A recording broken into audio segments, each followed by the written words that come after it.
Vazhdo në përkëmbja e kërkesave të infermierëve dhe personelit teknik në Spitalin Klinik të Tetovës. Edhe para ditën e sotme, ata dolën në protest për të shprehur pakënaqësinë e tyre, përveç se nuk u janë vazhduar kontratat e punës, ata janë edhe pa rroga. Ndonse janë rreth 140 infermierë, të cilët nuk kanë të zgjidhur statusin e tyre, në protest dalin rreth 50. Sipas tyre, ka edhe kërcënime të ndryshme që të mos dilet në protest. Përgjigje nuk kemi ende. Presim, prandaj përsëri sot kemi ardhur protesta. Presim diçka tre, po sa e shohim nuk ka asgjë tre. Vendin e punës ne nuk e lëm, por protestat nuk i ndalim.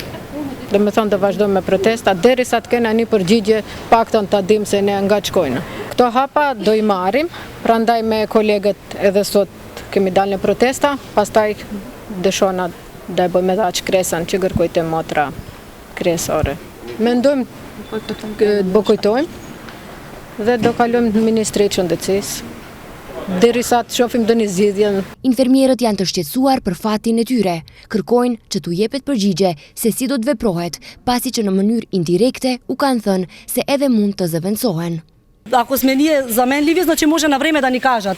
Za men livis te idite, nema da dobijete ništa, a ne vaka. Nëse ne mund të zëvendësohemi, duhet në kohë të na thonë se nuk do të merrni asgjë, por nuk mund të pajtohemi me këtë, se na mbajnë këtu dhe na thonë jeni të zëvendësueshëm. Ne na thonë nuk do të ketë vendime, nuk do të ketë kontrata, nuk do të ketë zgjidhje. Unë do të lëshoj punën, sepse kam familje, vi në punë dhe nuk kam rrok. Nga drejtoria e Spitalit Klinik të Tetovës janë shprehur të gatshëm që të takojnë përfaqësues të infermierëve që të artikulojnë bashkërisht kërkesat e tyre. Nuk është një gjë që varet nga ne. Kjo situatë është jo vetëm në Tetovë, por në mbar Maqedoninë, në mbar shtetin, dhe presim një zgjidhje të përhershme, jo afatshkurt. Kjo është, ne jemi të gatshëm, gjithsesi, edhe u thash edhe në fillim se shprehim keqardhje, mirë po, le ta formojnë një grup pune, le ti parashtrojnë kërkesat, edhe pse e dim, po ndryshe është kur është me shkrim, edhe ta adresojnë ke drejtoria edhe ke ministria.